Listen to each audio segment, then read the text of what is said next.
First tip is to read a conversation loudly. Read one conversation for 5 times loudly.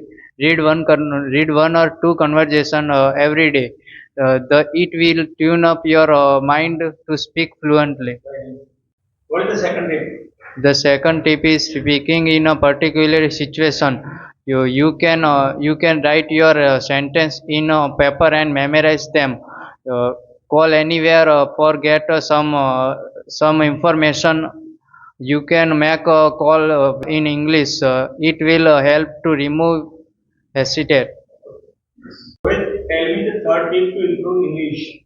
The third tip is to speak in English with your friends and other family members. If you